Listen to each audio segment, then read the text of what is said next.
Well, hello there, Taurus. Welcome to Private Readings. I'm Lady J, and I'm here to talk to you about the 22nd through the 28th of June. I have the 3 cards in front of me from the overview video. I also have a guiding card for you for the month. We have the Ace of Cups. You are indeed being shown and offered pure love everywhere you go, in every form of your life, work, friends, family, everything. Your cup runneth over with pure love. So enjoy the benefits of what that feels like, and try and schedule as much as you can, but don't overwhelm yourself, all right? Love is good, but don't overdo it, right? So the other message I have from my guides and angels is one and only one for the entire month for all 12 signs, and that is we can learn new things. Yes. So in all areas of our life, it is time for us to just open our brains up to the possibility that we don't know everything, and just take in the information as it comes. We don't even have to think about how we want it to be versus what it is, or who's what, and whatever that is. Just take in information. You don't have to have an opinion about it or even comment on it. You just take it in. Be the sponge, right? Consume the information and let it rattle around in there for a bit before you have any decision, make any decisions about what it means, okay? So, and for some of us who are learning new things, we need to take notes so that we can move forward in a more methodical and appropriate way and not lose track of things in case it might be more complicated than average, all right? So just to be ready to do those things that we need to do, and you will be okay, all right? I think that it's all about being open to the new thing and not shutting it off, right? Don't turn your back on the possibilities, because when we do that, it gets really hanky, you know? I did take a small spill and I have a little owie, so bear with me. I am surviving. I will be okay, okay? Let us get you a mystery card first. This is the tiny deck we're using for the mystery card. Let's get that. All right. So I'm going to go ahead and lay these out. Where are we at? Where's your mystery card, Taurus? It's right here. Okay. I'm going to set the rest of these aside. And we'll set this guy right there. All right, we're going to read that at the end of the reading, and it'll be awesome. But let's go ahead now and add a few cards to this deck, to this reading, and go in depth, all right? We have a lot going on. That's a good thing.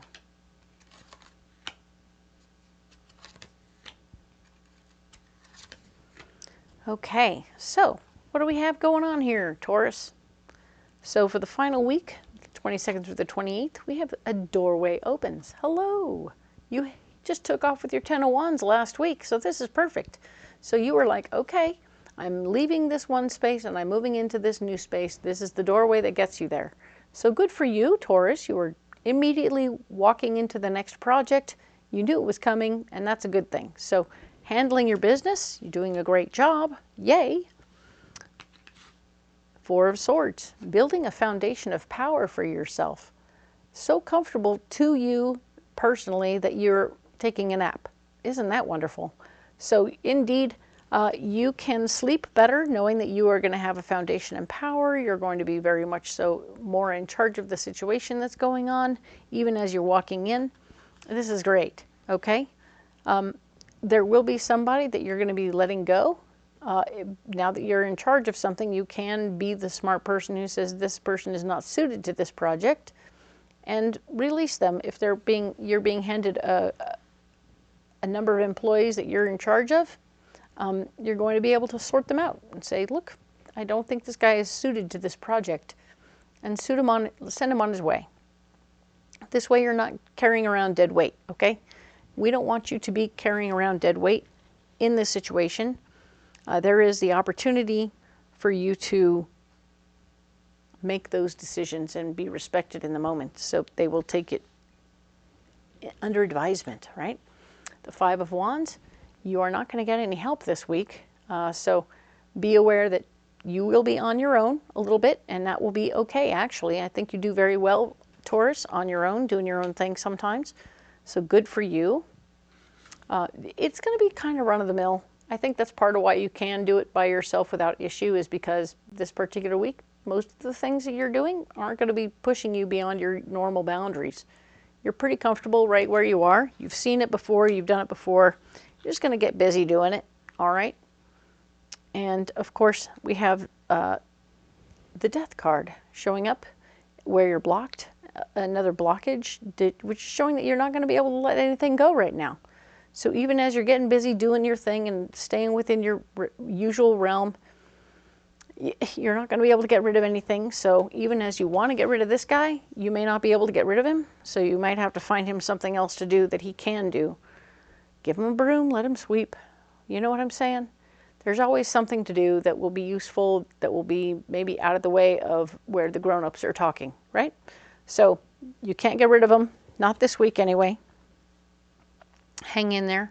This is also just anything else you wanted to release. Maybe if there was an emotional stuff, physical stuff, a job, or even a relationship. Like I said, the relationship you may not be able to let go of at this time. And of course, that old job, the one that you just left, you might still be attached to that as well a little bit. So don't be mad, don't be upset. You might be acting as an advisor to the other guy. Hey, if you can be on payroll for 2 places because you're advising the guy you just trained and still helping him, hey, guess what? That would be great.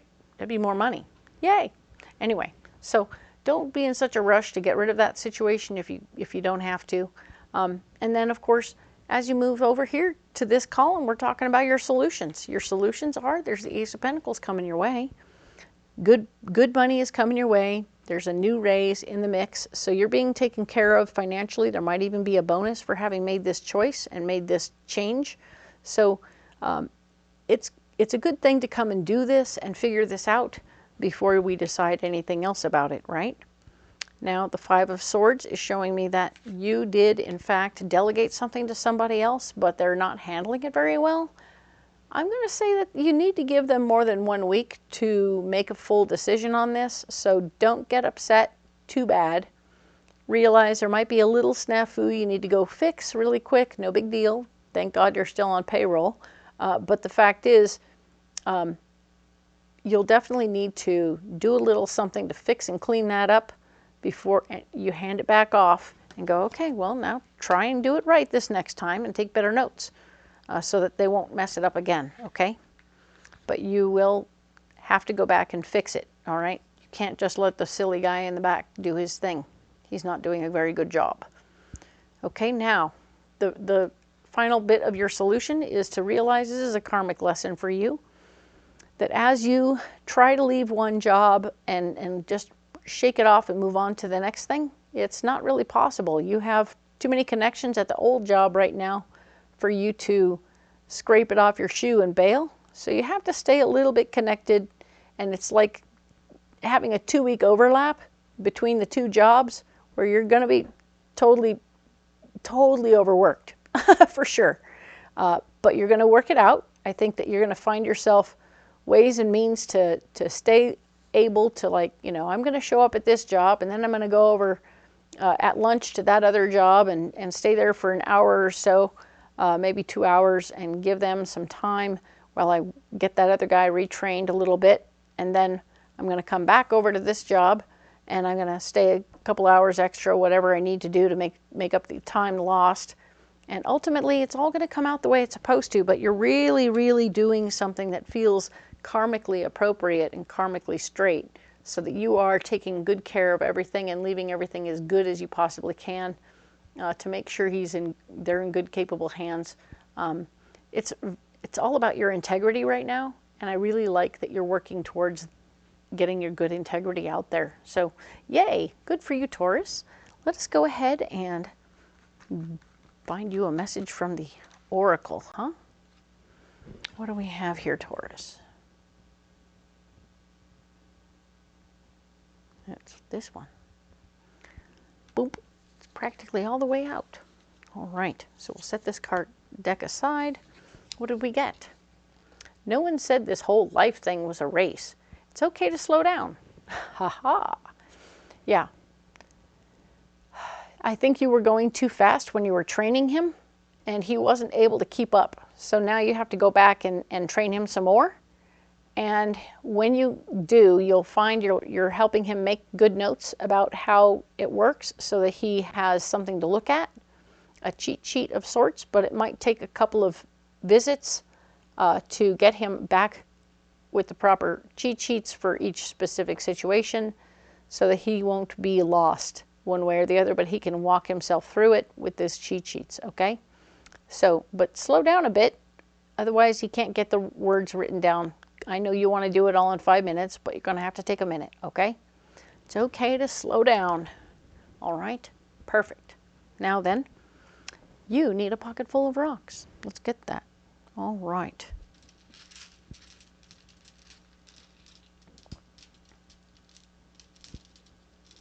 Alrighty then. So we have serpentine, we have green apatite, and we have black amethyst. Huzzah! So both of these stones, the green apatite and the serpentine, are third chakra stones, and they are about 2 different versions of healing in third chakra. So this one's a warm, squishy, kind of huggy, kind of buttery feeling as we take a little thing that's bugging us and we look at it and we feel it and we work on it, and then we just kind of do it in a gentle fashion, right? It's a gentle healing for little things and how they come across to us and how we feel about them. Now this one here's the green apatite, and it's about pulling things up from a little bit lower, down inside of our third chakra, where our memories and experiences and relationships and all that stuff are all stored. All our past history is stored down there in the third chakra, and we are pulling it all up, or pulling up some of it here and there, and we're working on healing those things and seeing the error of our ways and being gentle with ourselves while we do it. So we've got this combination. This one will bring it up and this one will heal it. So it's a nice combination. I really like that for you. This is beautiful.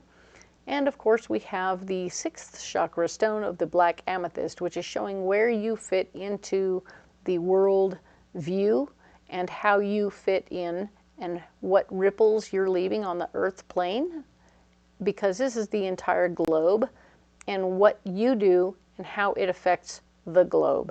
So very cool. I know we saw one in the for the cosmos a couple of weeks ago, but this one is here, how you're affecting the globe as a whole. This is a beautiful stone, which is helping you see the effects you're having and the people you're affecting and what kind of karma you're creating for yourself as well as for others. And you're helping other people out in a much better way, so that, I mean, you didn't know. You didn't know until you got there and you had done that thing, and now you didn't know if you really received the information or not, but you really got on it, okay? Really beautiful stuff, okay? I'm going to put these stones down right here. And as always, you don't have to carry them if you don't want to, but they're there for you if you would like to. Let me know how they work for you. If you want to carry something else, let me know how that works for you as well. I'm always here for you. I love to hear about the stones, and I'd love for you to talk to me and we'll have a conversation, all right? If you want to look in the description box below, you'll find ways to have a private reading with me. I will never reach out to you. You will have to reach me first. And then, of course, we have ways and means to come out to a fair. You'll find out where I'll be, when, and you can come out to a fair and have a reading in person. That would be super fun, and I'd have a good time seeing you in your cool-ass costumes. Very nice. And finally, of course, what are the decks that I'm using? They'll all be listed there, so you can see where they are, what they are, and then go to Etsy or Amazon and pick those up. All right? Thank you so much for all your love and attention. I appreciate you guys so much. Like and subscribe. It's a really nice way of letting me know you're getting what I'm putting down, and I do appreciate the one and all of you. All right? Let's get that closing card finally, that mystery card. We have the 3 of Pentacles. Huzzah! This is about people seeing you and noticing you and wanting to offer you employment of sorts. Where is that thing going to focus? Whoop, right about there. Great. It's tiny, so we'll put it over here. But yes, you can in fact see traditional Rider-Waite vibes. But yeah, no, they're thinking about you for new jobs and possibilities and thinking about ways and means to get you more employment and more money. So this is great. This is definitely the vibe of this whole scene, is that you're working between two jobs and working through it. So very nice. Make sure you're fulfilling the obligations of these people, even as you're stepping into your power over here. Make sure you're fulfilling their obligations and, of course, working through getting this guy back up to speed, okay? Excellent. Very nice. I love you guys. So, of course, we'll be talking about July. Thank you so much. We'll see you then.